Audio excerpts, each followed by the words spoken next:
Welcome to How Preschool Teachers Do It. This is Alison Kentos. I am an early childhood educator.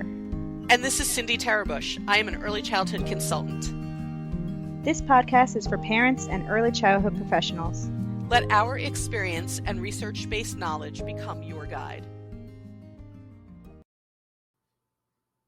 Happy Monday, preschool peeps. Hi, peeps. Today, we would like to welcome two new locales, two new places who have joined our ratings for where people are listening to us. So we would like to welcome the people of Colombia. That's our around the world, right? A country around the world. The people of Colombia and people who live in Maine in the United States are listening. So welcome. Maine. That's a place I always wanted to go vacation and I never have yet. And I still want to go there. So maybe this summer, Maine, I'll see you.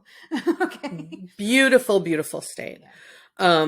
So welcome. We're glad to have you among our preschool peeps. Please tell everybody to come and listen for topics like the one that we're going to do today. Things that today's topic, it just makes me think, why don't we do this? I don't understand why we don't do this.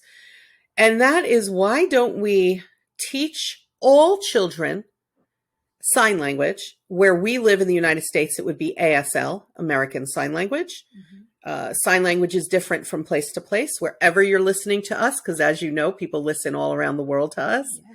Why are we not teaching all children to sign conversationally, just like we teach them to speak from the time they can say words conversationally, so that the deaf community can communicate with everyone in where they live? The more I thought about this, and longtime podcast listeners will know, because I've mentioned this in the past. I had an uncle, a great uncle, who was deaf, and so this is something that I can personally attach to.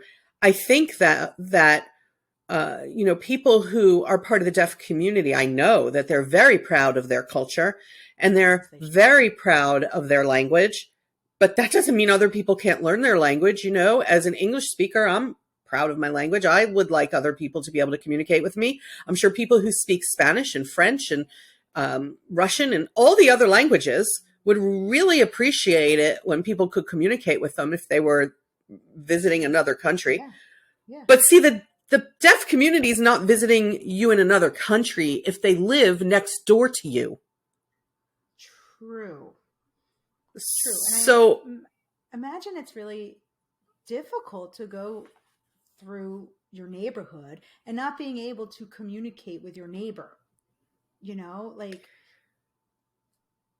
We teach. I don't know. Yeah, why we do that? Yeah. I don't know. So here's what we do. We teach children in some programs certain commands and words in sign language so that they themselves can ask for things before they have words. We will teach children how to say more. We will teach children how to say water. We will teach children, right? We will teach children how to say sad or hungry or I love you, or just these very basic bathroom, right? Using the bathroom, the restroom. We teach them some very rudimentary sign language communications when they're really young. And then that's it. We don't pursue it. We don't continue it. And, maybe partially because we ourselves are not so educated in it. So until we can be, I think there needs to be an effort to bring people in. Just like you bring in, right? Some people bring in a music teacher, a Spanish teacher, a French teacher. You bring in all sorts of specials for the children in early childhood now. Why are we not bringing in the ASL teacher? You're right. Because like when you're working with the youngest of the young, like the babies and the toddlers, you as a teacher know all these little like basic commands, right? But then once they get to preschool, you never use them again. And I don't know why, probably because they can talk, but also why not pair it all the time so that it becomes natural to speak and also use sign. Right? Like that would make sense. And then I think there's so much like value of like people saying, how they want their children to be bilingual. And in this case, this would be the same thing. It's not just English Spanish or English French or English whatever, which is also very important if you speak those languages, but you could also Yes. add in sign language and then be trilingual, right? And that would be even better. Yes. And then your child can communicate with anyone from the time they are little to adulthood, because it's something they wouldn't forget. It's not something they would lose. They would be trilingual. Here's another thing we do with language. We mentioned, we bring in the Spanish teacher or the children learn some Spanish, but they're also learning particular words, commands, and it never extends to conversational. It sort of, in many places, is abandoned after the preschool years until the children hit middle school or junior high school or high school. So there's this giant gap in elementary school where people don't necessarily have that language being taught to them, but that's the time when children can absorb the most language learning.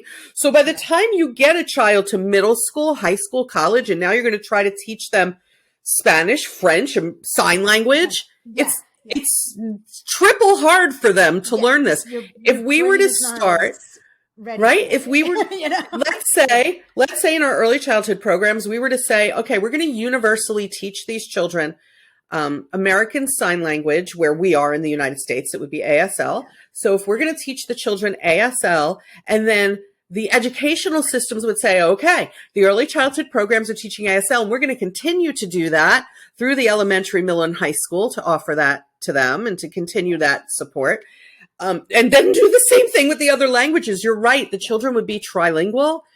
What a wonderful gift to give them in regard to their brain development. Yes. In order for children to communicate in more than one language and learn more than one language, they have to use certain parts of the brain and critical thinking skills that become better developed than for those of us who are just monolingual. We only know one language. So I think, any language learning we can give them, I know it builds the brain. And so again, but if let's go back to the people from the deaf community who are living next door to me, and to communicate with them, you may need to write things down, text, some of that. Why are we not emphasizing that these people are part of our communities? Yes. And they go to the same places we go. And why are we essentially creating a barrier between us and them within the same neighborhoods, within the same communities? I just think it's such short-sightedness. There's like this video out there of a school who hired a janitor. I think it was a janitor or a maintenance worker who is deaf. And they wanted to thank him for all the work that he does. So the entire school learned sign language. And when he walked into that assembly and he signed everything, he lost it. Oh, my gosh. And then he realized, oh wait, I could communicate with them now. And it was just like, he cried and cried and cried. That was the biggest thing. Oh my God, that tears me up. I can communicate with them now. Yeah. When was this? I don't know, like a couple years ago, I think. And no kidding. I have to look it up. Hiring a person who was deaf in order for them to teach the children sign language, right? So why?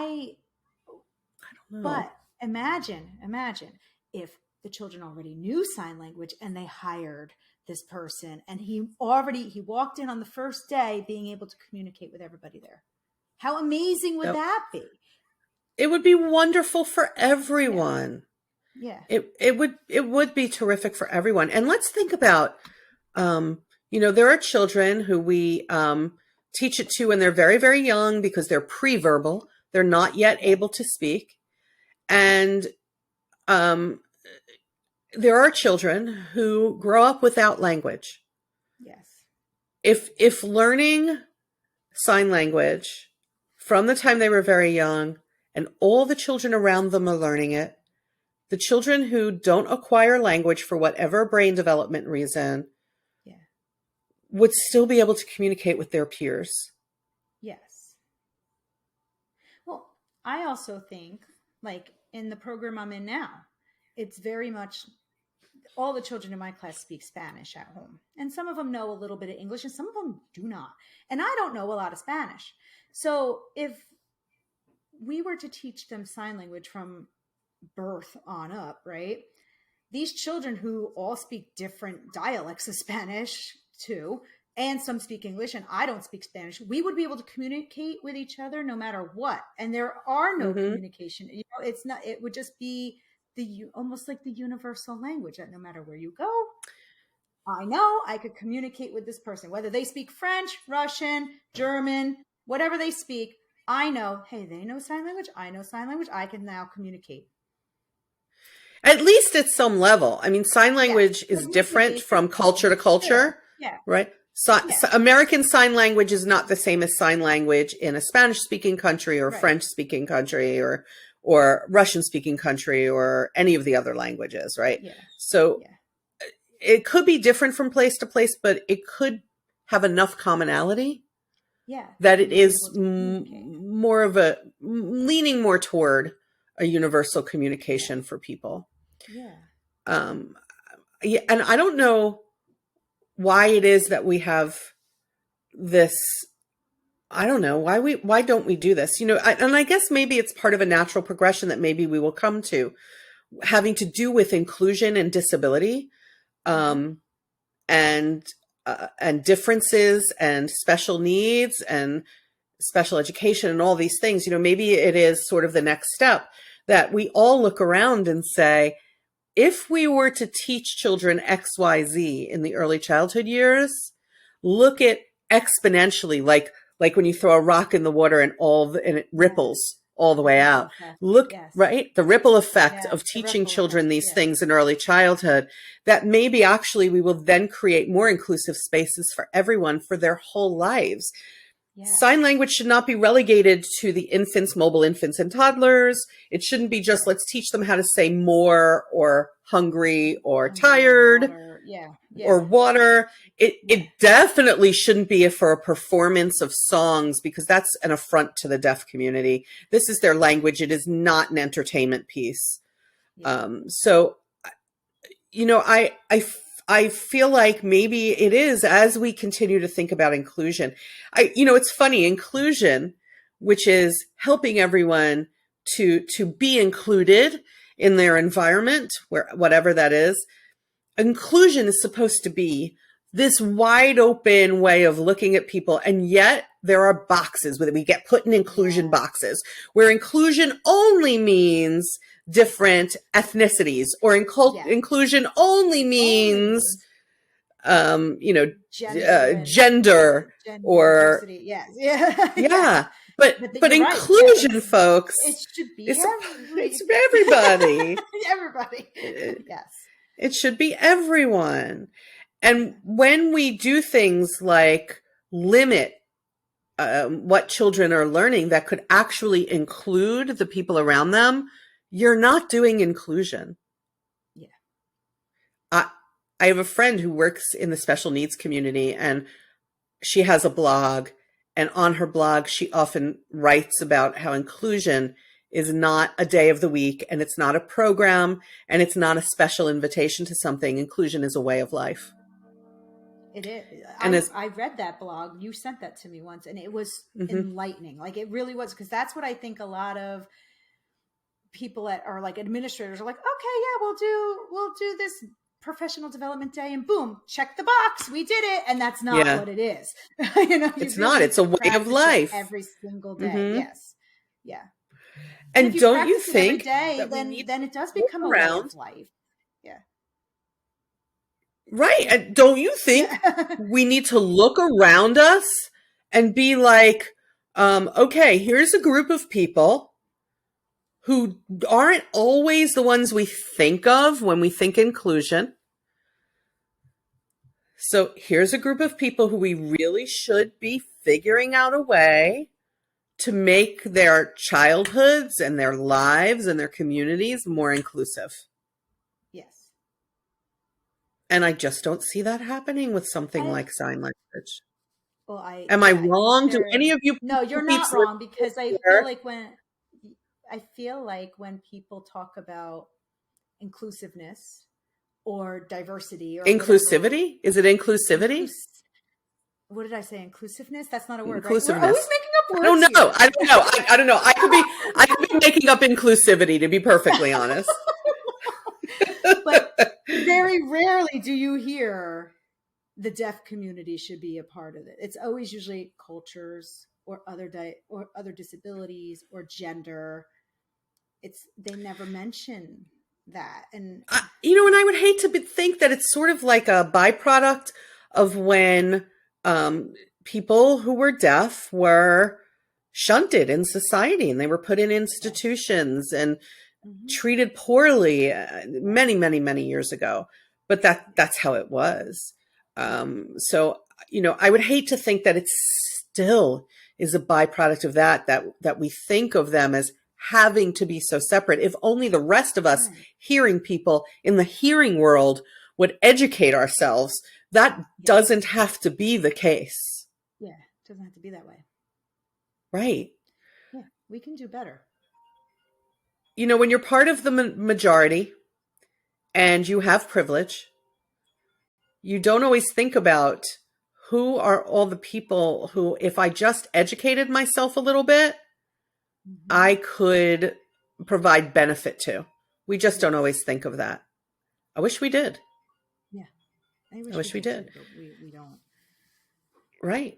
Having listened to this episode, I hope that you all will maybe lobby for finding someone who could teach meaningful ASL to the children. Yeah. If you have children in the elementary school age, why don't you go to them and say, if they don't continue language learning into conversation that children may be exposed to in the early childhood years, why don't you go to them and ask why that is? Yeah. Advocate. Right? Go and ask why. Yeah.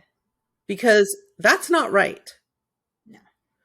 So do that. And if nothing else, if you can't do anything else or get anyone else in there, maybe learn a little bit on your own. There are videos on YouTube that will teach you sign language. You don't necessarily have to pay a fortune to learn this. Right.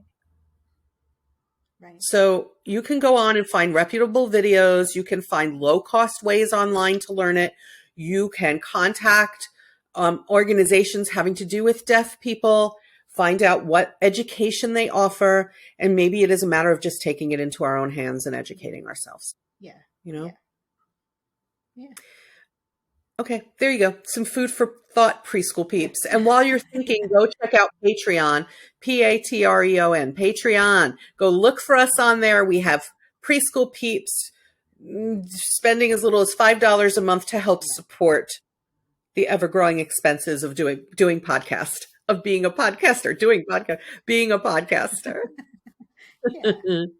Also, you can find us on Facebook. You can find our website. You just keep looking up How Preschool Teachers Do It everywhere you go, and we're probably there. You'll find it. Yep. Thank you so much, preschool peeps. Thank you for listening and for our ever-growing listener numbers. And we will catch you next week on the podcast. Bye, peeps.